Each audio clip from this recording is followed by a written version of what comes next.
자, 첫 번째 세계원리 2번 맞죠? 첫 번째 내용 보면 이건 뭐 따로 쓰지 않고 말로 해도 될 것 같아요. 첫 번째, 종업원의 야근 시식 때 10,000원을 김밥날에 현금으로 지급했다. 직원 식대를 우리가 뭐라고 처리한다고 그랬어요? 복리후생비죠? 그러니까 차변 복리후생비. 결합관계는 다 비용 발생 자산 감소로 거의 대부분 처리가 돼요. 그래서 차변 복리후생비 10,000원, 대변 현금 10,000원으로 처리되겠죠? 자, 2번은 종업원 김갑동의 업무차 시내 교통비 8,000원을 현금으로 지급한 거래. 자, 직원에게 교통비 지급한 거를 뭐라고 처리하는가? 이건 여비교통비라는 과목이 있죠? 그래서 차변 여비교통비 대변에 현금으로 처리해야 되고 금액은 8,000원이 되겠습니다. 3번 사무실용 전화요금 55,000원을 한국통신에 현금으로 납부했다.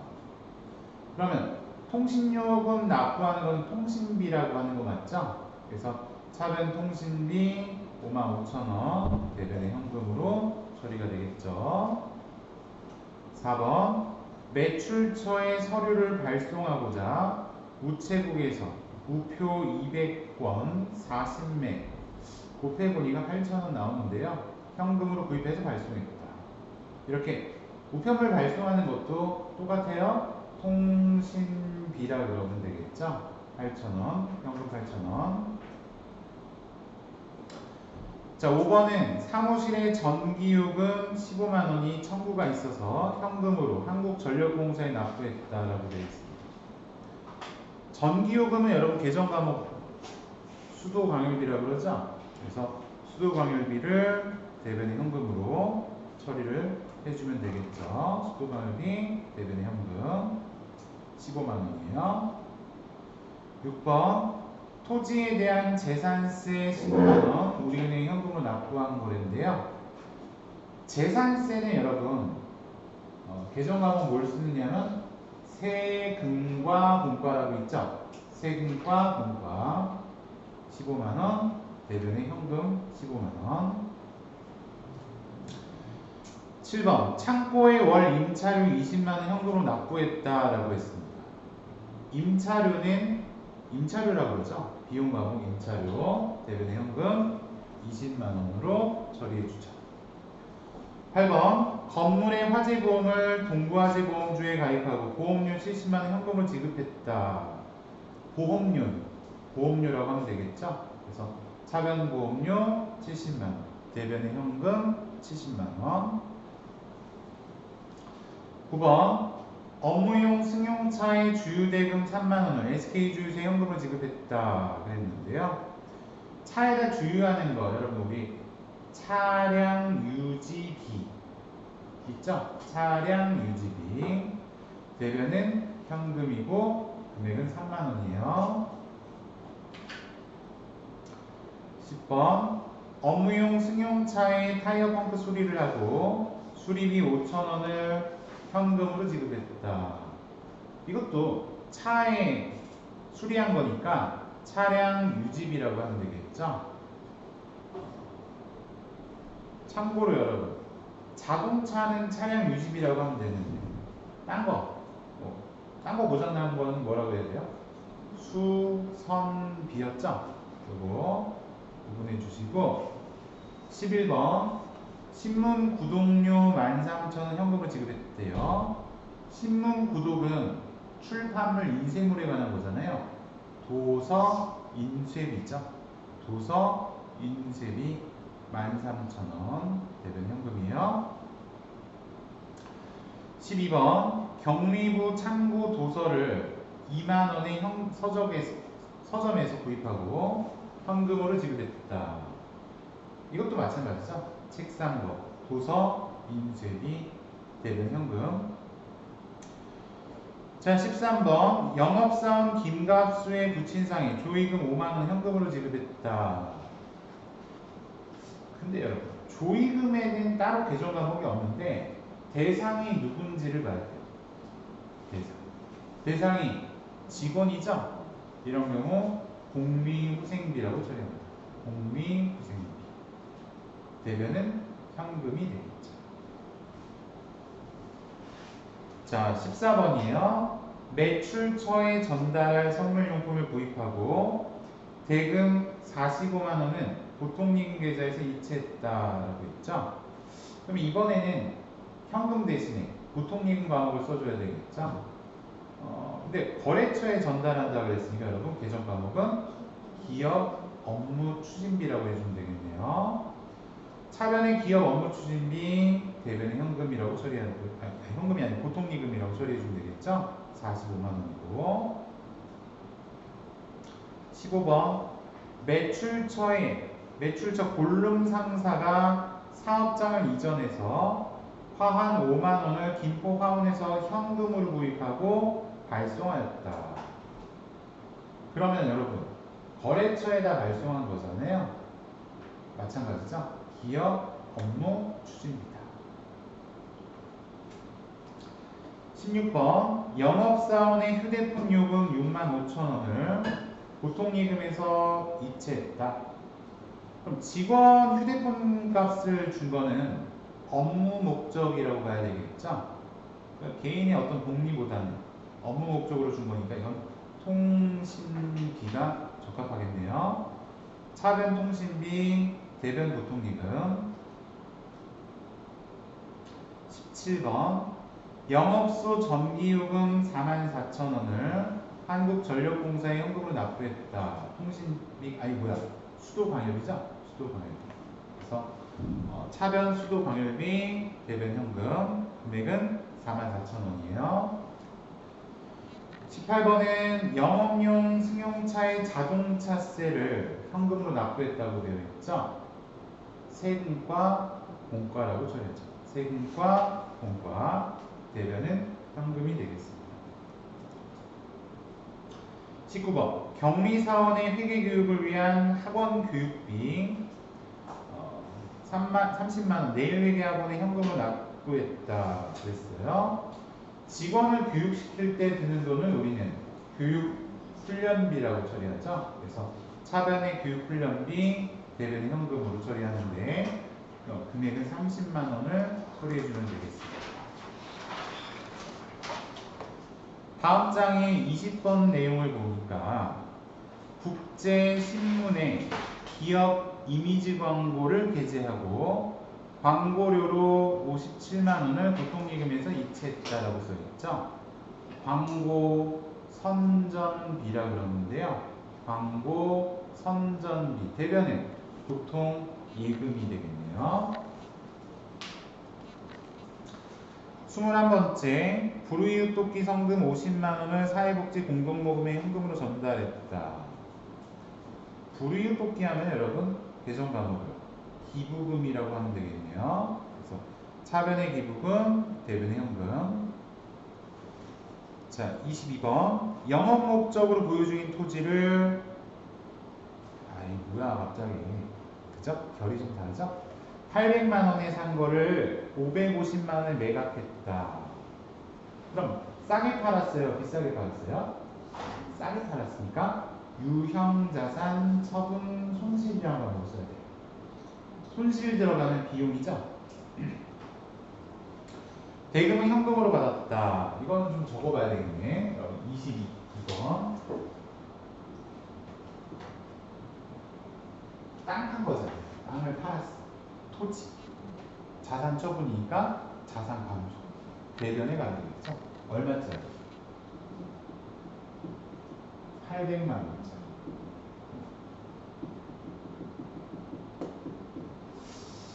근데 돈을 받긴 받았는데 550밖에 못 받았잖아요.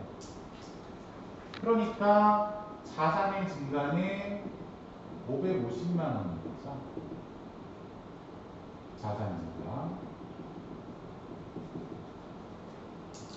근데 여러분 양쪽의 금액이 같아야 되는 거 아시죠? 근데 안 맞죠 지금? 그러면 어디를 더 채워야 되겠어? 이쪽을 더 채워줘요. 근데 올 수 있는 날 손해봤으니 이거 비용 발생으로 가요. 그러면 토지는 내 눈에 보인다. 그래서 유형자산.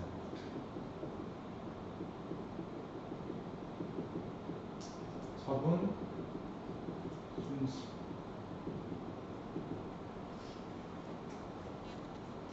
수. 그래서 이런 것도 넣어봤어요. 비용 발생이겠죠?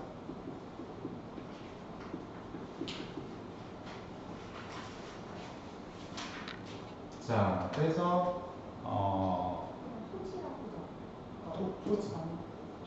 토지라는 계정 과목이고 유형자산이 있어.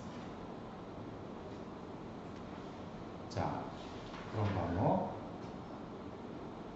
자, 다른 궁금한 사항 혹시 있으시면 얘기해 주시고 없으면 증빙자료에 대해서 잠깐 얘기를 할 거예요. 여러분, 증빙자료 좀 중요하니까.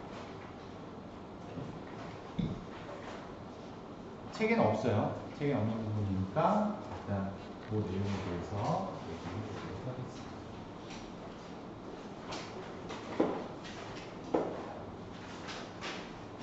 우리 여러분 그 능력 단위가 지금 우리가 공부하는 게 전표 관리라고 하는 능력 단위인데 그 전표 관리 능력 단위 안에 그 증빙 서류 관리학이라고 하는 능력 단위 요소가 있어요. 그래서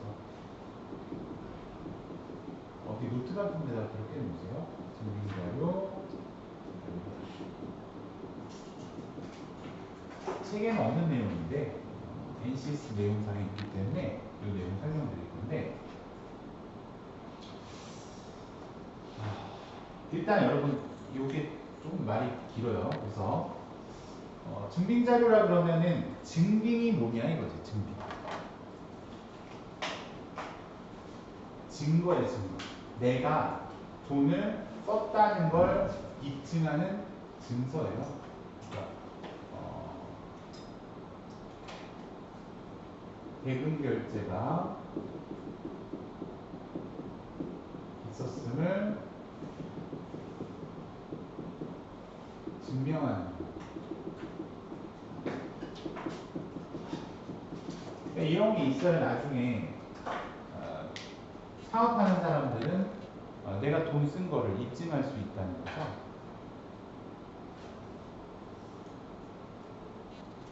왜 이게 중요하냐면 우리가 여러분 그 아까 순이계산서 계산 구조를 보면은 매출에 빼기 매출원가 뭐 이렇게 나와가지고 마지막에 뭐가 나오면 법인세 비용 차감전 순이익에서 법인세 빼서 당기순이익이 나오잖아요. 이런 세금이 사업하는 경우에는 세금이 굉장히 중요한데 수익에서 간단하게 얘기하면 총 비용을 뺀 것이 이익인데 그 이익이 많아지면 어떻게 돼요? 세금도 많아지는 효과가 있겠죠? 야, 너 돈 많이 벌었으니까 세금 많이 내라 이렇게 될 거 아니야. 그렇기 때문에 사업자들은 반드시 세금 부담을 줄이려면 뭐가 있어? 어떻게 해야 돼? 내가 돈 썼다는 거를 많이 입증을 해야 이익이 작아질 거고 그로 인해 세금도 줄어들게 되지 않겠냐 이거지. 절세의 효과가 있기 때문에 반드시 증빙을 잘 챙기는 게 중요해요. 그래서 여러분 부끄러운 얘기지만 제가 첫 직장 다닐 때 몸에 익지 않아가지고 어디 가갖고 이런 거 제대로 안 챙기니까 맨날 2번 갔어요. 영수증 드릴까요? 아이 됐어요. 혹은 카드 영수증 받잖아요. 법인카드로 결제하고 버리고 그냥 이렇게 딱 가는 거지. 그러면 사무실에 가갖고 이거 사왔어요. 결제했어요. 영수증을. 버렸는데? 안 받았는데? 그럼 좋은 소리 못 듣겠죠? 또 바가지를 먹는 거예요. 그리고 다시 가는 거죠. 항상 2번씩 갔어요. 아까 그거 영수증 다시 달라고. 카드를 긁어서 결제 내역이 나왔는데 그래도 왜 역을 긁는 거예요? 카드 매출 전표 그 영수증을 챙겨놔야 돼요. 그래서 이따 얘기하겠지만 그 증서를 5년 동안 보관을 해야 돼요. 5년 동안. 그래서 이게 있어야 회사는 세금이 줄어든다. 그러니까 이걸 잘 안 챙기면은 안 된다. 그게 중요해요. 그래서 증빙서류 관리를 잘해야 된다라는 거죠. 근데 그럼 어디까지를 증빙으로 보고 내가 이걸 챙겨야 되느냐? 이것도 알아봐야 되겠죠. 그래서 시작이 이제 먼저 아직 여러분 부가세 안 배웠는데 부가가치세랑 소득세랑 두 가지가 좀 기준이 다르기 때문에 그 얘기를 잠깐 해볼게요. 첫 번째로 부가가치세. 자, 부가가치세는 누가 돈을 내는 사람이냐면 납세 의무가 있는 사람을 사업을 하는 사람이 이제 납세 의무자랍니다. 사업자.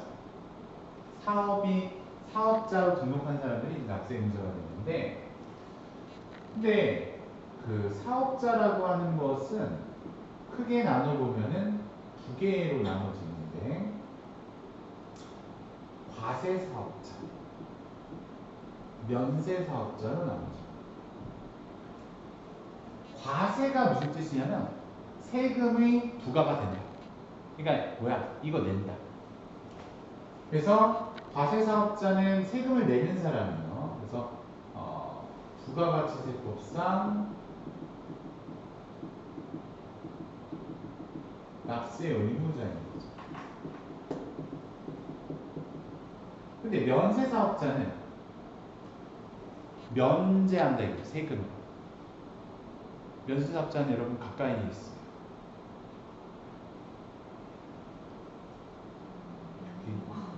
면세사업자. 학원은 면세사업자. 그래서 면세사업자는 면제시켜준다 이거지. 그러니까 면제예요. 부가가치세, 과세 면제.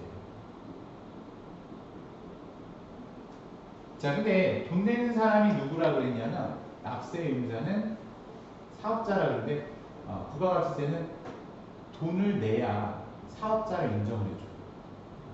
근데 얘는 돈 안 내잖아. 너는 내가 돈 내는 사람만 사업자라는데 너는 돈 안 내는구나.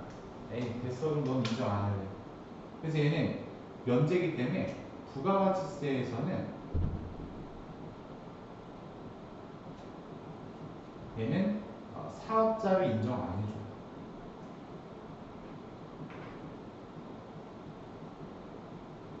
돈 내라고 돈 내는 사람만 인정하는데 나는 돈을 안 내니까 너는 인정하지 않겠다. 근데 얘도 여러분 돈은 벌 거 아니야. 그럼 나는 세금 안 내는 거야? 아니야. 돈은 버니까 소득세는 내야 돼. 법인세나 소득세는 내야 돼. 그래서 부가가치세만 안 낼 뿐이지, 소득세나 개인은 소득세고 법인은 법인세고 소득세, 법인세법상으로는 세금 내야 돼요. 납세 의무가 있습니다.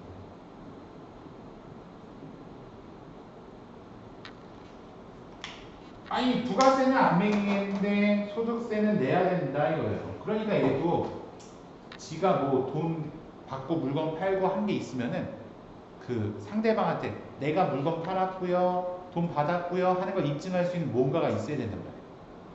증거. 그래서 얘는 세금이 없는데 증거 자료이기 때문에 그걸 계산서라고 해요. 세금 계산서가 아니라 계산서라고 해요. 왜? 부가세가 안 붙으니까. 세금이란 말을 빼고 그래서 얘는 계산서라는 걸 말합니다. 계산서. 왜? 소득세 매기려고. 법인세 매기려고. 계산서라고 하는 것을 발행합니다. 세금이란 말이 빠져있죠. 그 다음에 과세사업자 같은 경우는 납세 의무자이기 때문에 얘는 세금 돈 내야 돼요. 부가세 내야 돼요. 부가세도 내야 되지, 소득세도 내야 되지, 둘 다 납세 의무자가 되는 거죠. 근데 얘는 소득 수준에 따라서 둘로 나뉘어지는데 일반 과세자, 그 다음에 간이 과세자로 분돼요. 둘은 기준 금액이 연간, 작년 연간 기준으로 1억 400만 원, 1억 400만 원을 넘으면 일반 과세죠. 그거에 미달하는 간이과세죠. 그래서 직전 연도 공급 대가는 이제 돈 받는 금액 1억 400만 원 이상이면은 일반 과세죠.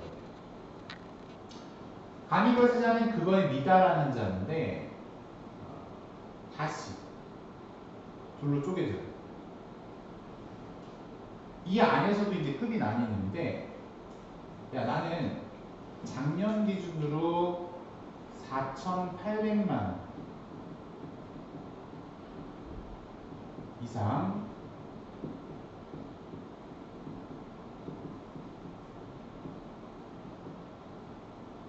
그 다음에 1억 400만 원은 못 미치는 사람, 이런 사람이 있고요.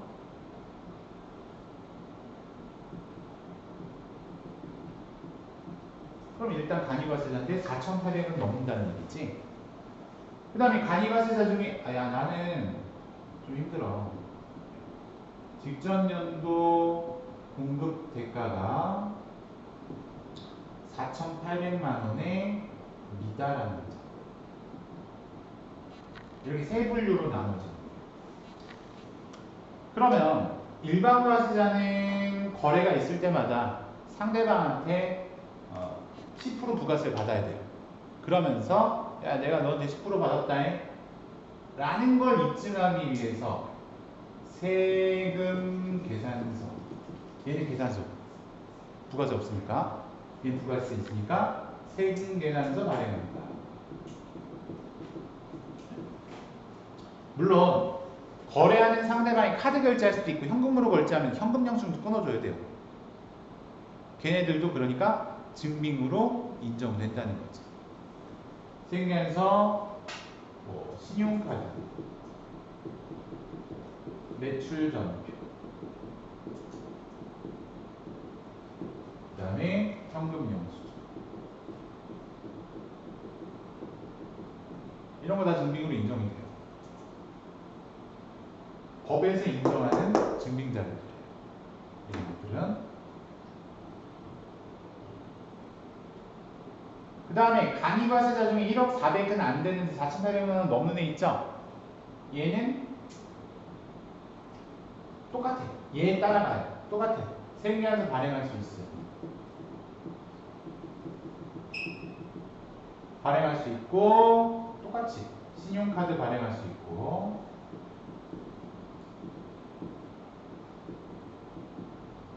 현금영수증 발행할 수 있고.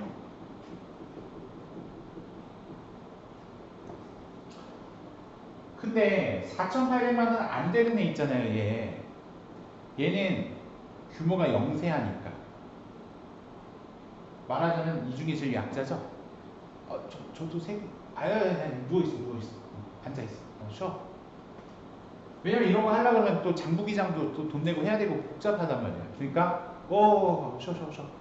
그래서 얘는 영수증만 발행할 수 있어요. 영수증. 간이 영수증 같은 거 있죠? 일반 영수증하고 간이 영수증. 근데 일반 영수증은 뭔지 알아요, 여러분? 마트에서 현금 결제 해본 적 있어요? 그럼 물어보죠. 현금 영수증 해드릴까요? 아니요.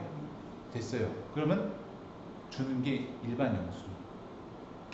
그럼 현금 영수증 했을 때하고 그냥 아니요 그랬을 때랑 뭐가 차이가 있어요? 현금 영수증 해달라 그러면 어떻게 해야 돼요? 번호 눌러야죠? 아니요 그러면 그냥 종이 쪼가리 뽑아서 그냥 주죠? 그게 다른데 그럼 어떻게 차이가 있냐면 현금 영수증은 내 핸드폰 번호를 누르는 건 뭐예요? 내가 이걸 샀다는 걸 국세청에 보내겠다 이거예요. 누가 거래 대상인지가 확인이 되는 거예요.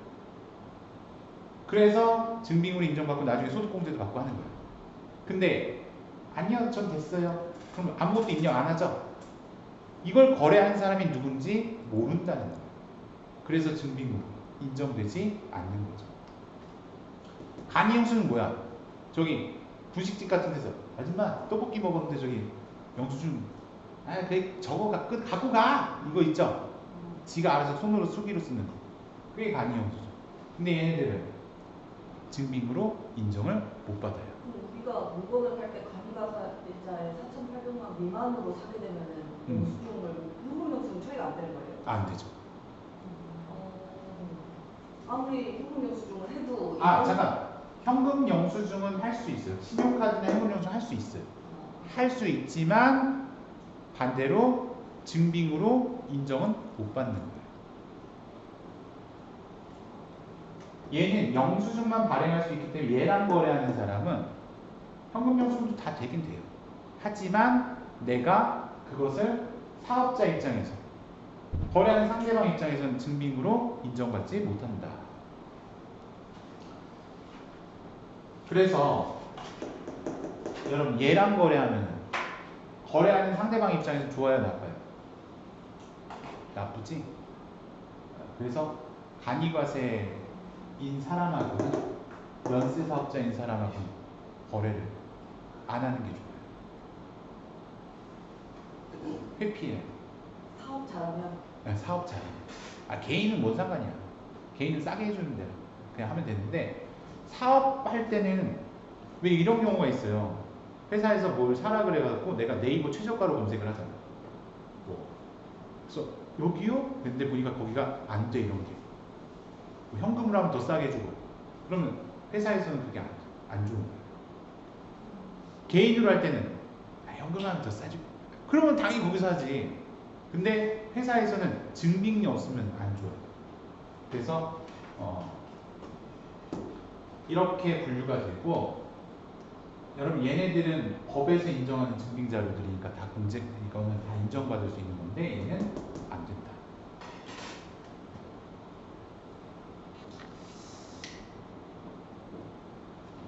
연쇄사업자도 여러분 계산서 발행이지만 계산서 발행이지만 신용카드나 현금영수증 이건 안 해주면 걸려요. 사업자가 신용카드 이거 가맹점으로 가입 안 해도 걸려요. 그러니까 이거는 당연히 다 될 거예요. 누구나 신용카드,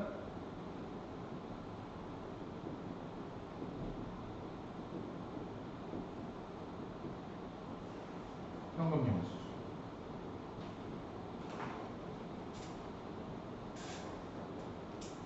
근데 그거 알아요? 코스트코 가세요? 거기 가면 현대카드밖에 안 받죠? 그거는 될까 안 될까? 법에서 인정이 되는 걸까 안 되는 걸까? 되니까 그렇게 하는 거지. 돼요. 카드를 안 받는 건 문제지만 그건 법적으로 문제지만 특정 가맹점하고만 내가 거래를 하겠다는 것도 돼요. 내가 무슨 카드 안 받겠다는 할 수 있어요. 근데 보통 일반 이런 상점들은 오는 사람 다 받아야 되니까 여러 가맹점하고 거래하는데 걔는 지가 갑이니까 나는 내가 나한테 잘해준 애랑만 거래할 거야. 그거에 맞추는 거지. 그건 뭐 문제될 게 없어. 부가가치세에서는 이렇게 증빙자료를 인정하고 있고, 그 다음에 이제 소득세 이런 것들로 얘기해 볼게요. 증빙은 그러니까 여러분 두 번째로는 이거는 이제 증빙 법에서 인정하는 건 아닌데 내부 증빙. 이건 내부 증빙 자료로는 법에서 인정은 되지 않아요. 이거는 그런 거죠. 아까 전표 또는 그런 거. 개인들 같은 경우는 송금 명세서.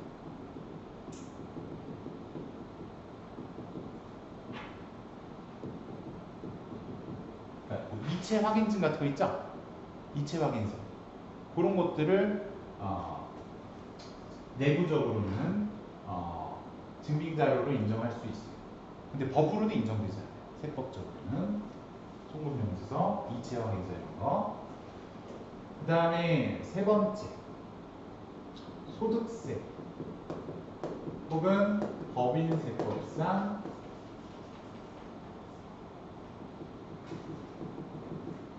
증빙서류.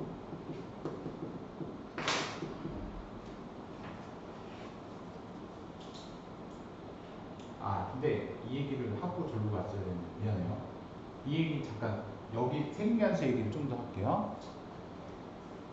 그럼 생계한서를 발행한다고 했을 때 근데 문제가 뭐냐면 카드는 원래 증빙으로 인정이 안 돼야 되는데 이게 원래 영수증이거든요. 근데 왜 이걸 증빙으로 인정해 주냐면 긁은 즉시 인터넷으로 국세청으로 바로 그 신고가 들어가 버리거든요. 그래서 사업자의 매출 누락이 없어요. 이런 거 결제하면 소득이 다 잡힌다고. 그래서 증빙으로 인정하고 있는데 생계한서 발행하는 경우에는 종이로 발행하기 때문에 나중에 부가세 신고를 해야 되는데 요즘에는 전자생계한서라는 게 또 나왔어요.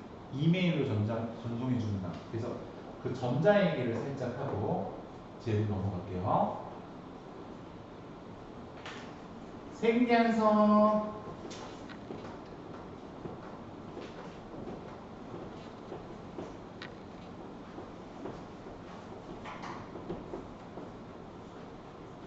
전자발행에 대해서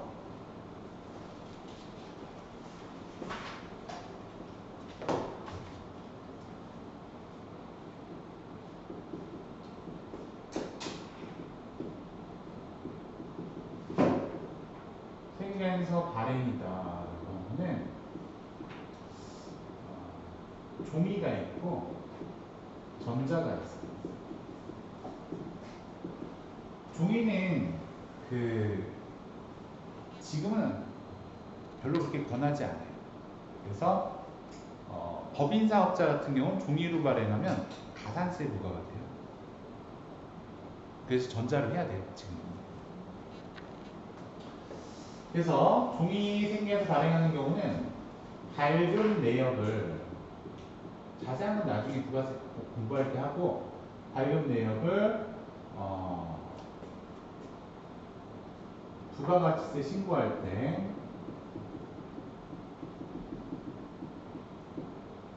세금계산서 합계표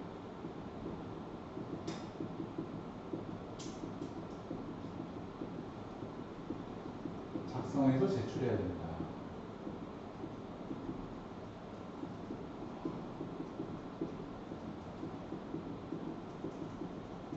그 다음에 종이 같은 경우는 5년간 보관해야 돼요. 5년간 보관해야 돼요. 신고하고 나서도 5년 동안 보관을 해야 될 의무가 있어요. 종이. 5년 지나면 파기해야 돼요.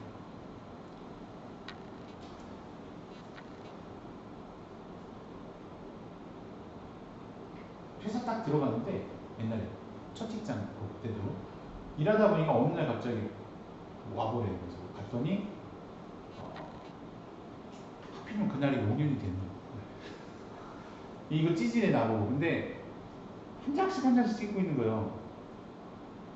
언제 잤죠? 그 많은 걸. 그래서 짜증나가지고 나 힘 세다 이렇게 보여주려고 여러 번 이렇게 찢으려는데 안 찢어져. 한 장씩 나도 귀찮아요. 전자 같은 경우는 이메일로 전송하는 건데 요거는 발급일 다음 날까지 국세청에 전송해 줍니다.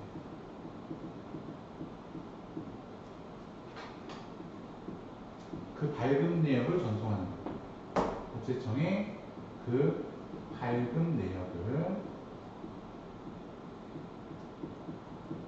전송해야 됩니다.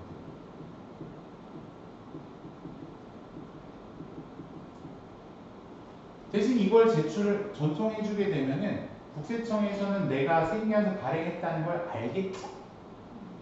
그렇기 때문에 이때는 세금계산서 합계표 제출 안 해도 돼요.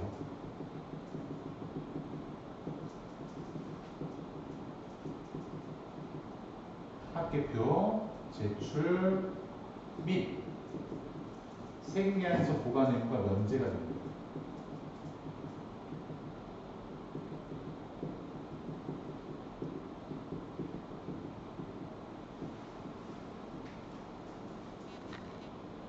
이미 보냈으니까 내가 이걸 뭐 이메일 보낸 거 지우지 말고 있어야 되냐 이런 게 아니고 다 그냥 보관한 걸로 쳐주겠다. 전자로 했으면. 그게 전자세금계산서 장점이에요. 보관 의무가 면제되고 그 다음에 전송도 했으면 제출 의무도 면제. 세금계산서 합계표 제출 및 미안해요. 세금계산서 보관 의무 면제다. 이게 막 쓰다 보니까 이상한 말을 쓸 때가 있어요. 자, 이제 소득세 갈게요, 여기서. 근데 여러분, 부가가치세는 사업자가 대상이기 때문에 이게 좀 깐깐해요. 영수증 안 해준다 그랬죠? 세금계산서까지 해주고, 뭐 신용카드 다 해주겠는데, 영수증 안 해줘. 근데 소득세나 법인세는 개인 혹은 법인이 대상이기 때문에 사업자 여부는 따지지 않아요. 사업을 했냐 안 했냐 안 따져. 그래서 여기서 증빙서류라 그러면 다 인정해 주는 거지. 1번 세금계산서. 뭐 계산서도 해줄게. 이런 거 다 인정해 주죠. 그 다음에 신용카드 매출점도 인정해 주고,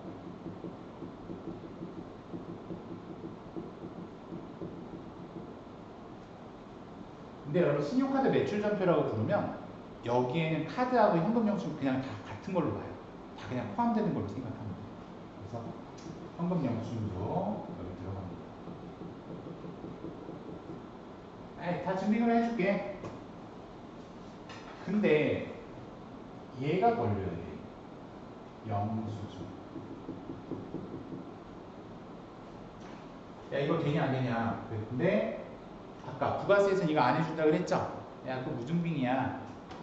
근데 내가 돈 벌다 보니까 나 저기 영수증밖에 발행이 안 되는 경우가 있는데 어떻게 해? 야, 알았어. 그러면 이거는 무제한으로 해줄 수는 없고 건당 3만 원까지만 해줄게. 그래서 영수증은 거래 건당 3만 원 이하만 인정해줘요. 그래서 여러분 편법이잖아요. 편법으로 한 저기 5만 원어치 먹었으면 어떻게 해야 돼요? 2장 편법이죠. 쪼개기. 그래서 영수증 그렇게 되고요. 그리고 이제 또 뭐가 있나?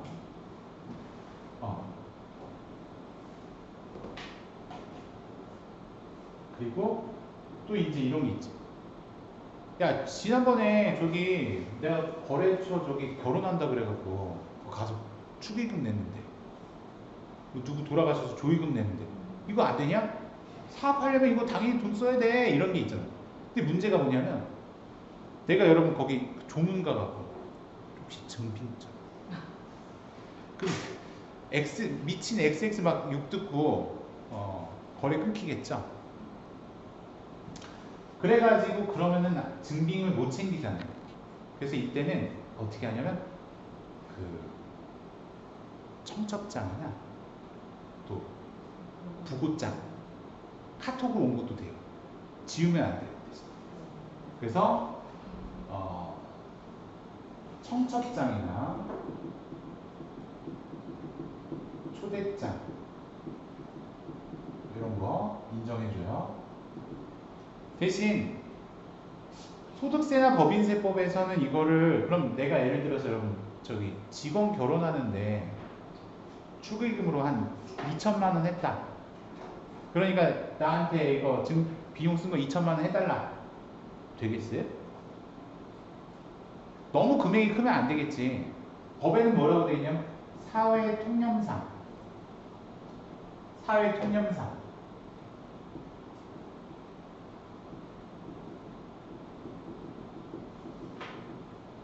인정되는 범위까지.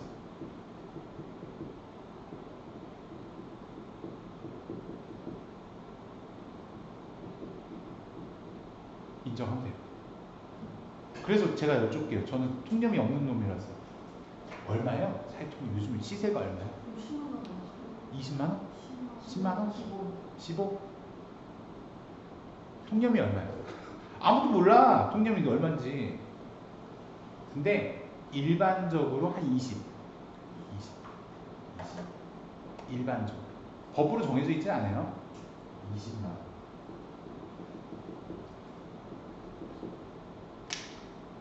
대다수가 통념 20이래요. 그래서 20만 원 정도로 그걸 인정하고 있고요. 그렇다.